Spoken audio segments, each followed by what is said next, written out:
I've been using Copic markers for over 20 years, with a colour range spanning over 350 colours.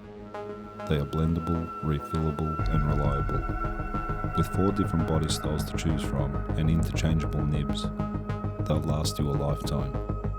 In my opinion, they are the best alcohol-based markers on earth. But that quality comes at a cost. The question I want to answer in this video is, can you get Copic-like results with cheap markers? Let's find out.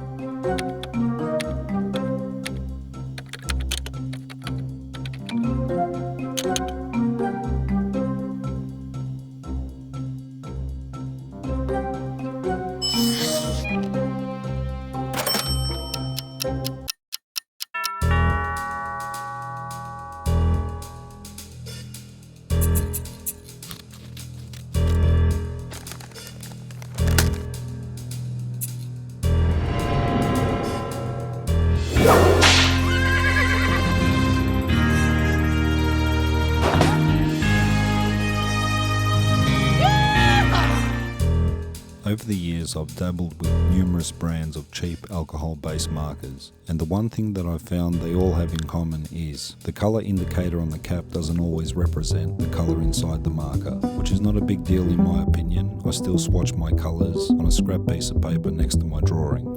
Okay, let's test these out. I did my best to match the colours. I narrowed it down to these 6. The other tools that I'll be using on each drawing is a sepia pentel brush pen, an aqua brush, Copic white and a really cheap fine line brush. To give a decent comparison, I'll be drawing the same picture twice. And to remove any bias, I'll also be concealing the identity of each marker brand as I draw. They'll be labelled as marker A and marker B, and it's up to you to determine which one's which. Admittedly, during the editing process, when I spliced these 2 videos side by side, I did have a little bit of trouble identifying which one was which in its initial stages at least. There's a certain point in this video, re-watching it, I can clearly say stands out to me. Obviously, the difference in feeling holding a oval shaped barrel as opposed to the triangular shape of the Ohuhu markers, it does feel a little bit different, obviously because I've been using Copics for so long. Another thing I noticed is the sharpness of the nibs on the Ohuhu markers. I'm not sure if they're going to wear out over time. I mean, I've only used these markers on 2 drawings and this is one of them. The problem is with the sharp nib, if you go over areas where you've oversaturated with water, you could damage the paper.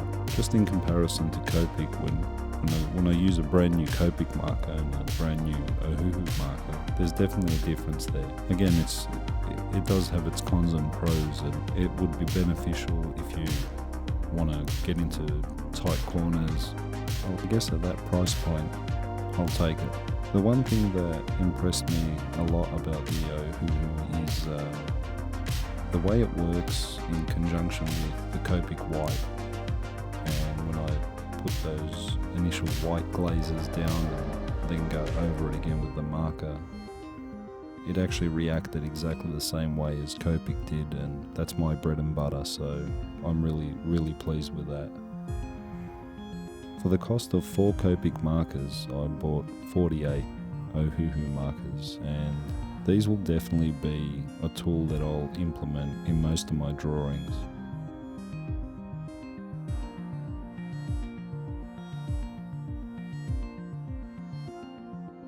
That concludes today's experiment. How did you guys go? Did you guess correctly? Let's take a look. If you guessed marker A was Copic, you're wrong. Marker B was the Copic. In conclusion to the question, can you get Copic-like results with cheap markers? Absolutely you can. Once you gain the skills of light, shadow and colour choice, you'll start to realise it's not the marker brand that makes your art look good, but rather your art that makes the marker look good.